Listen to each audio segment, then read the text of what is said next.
হঠাৎ কুয়োর ভেতর থেকে কর্কশ কণ্ঠস্বর শোনা গেল।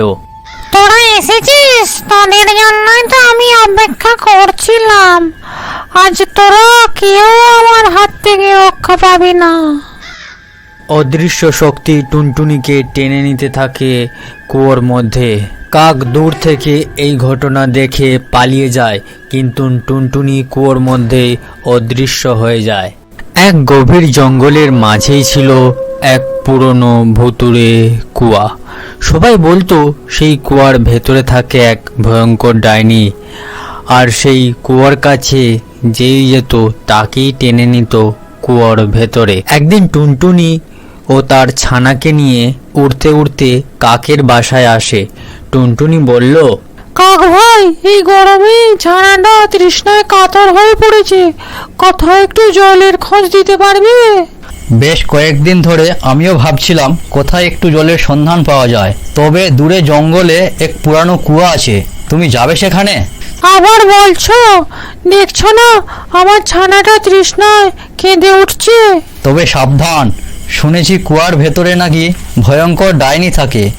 কুয়ার কাছে গেলেই সে ভেতরে টেনে নেয়। টুনটুনি, কাক ও তার ছানা উড়ে সেই কুয়োর কাছে যায়।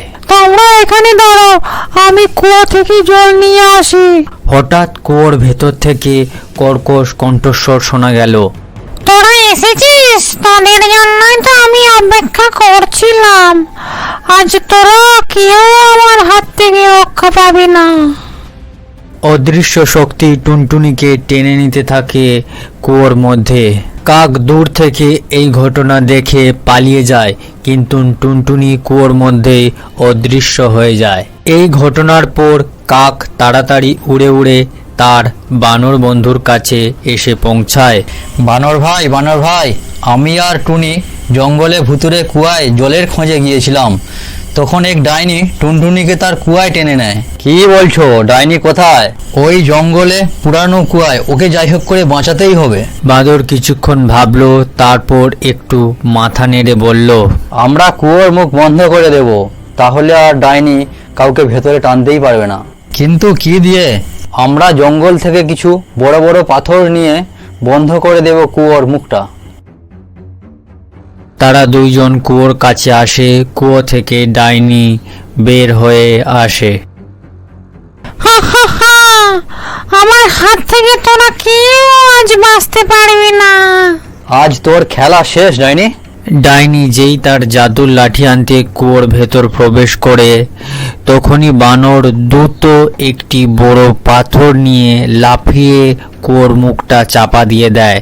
ডাইনি গর্জন ধীরে ধীরে মিলিয়ে যেতে থাকে। কুয়ো এইভাবেই শান্ত হয়ে যায়। টুনটুনি এইভাবে উদ্ধার হয়। বানর ভাই, তুমি আমার প্রাণ বাঁচালে, তোমাকে অশেষ ধন্যবাদ।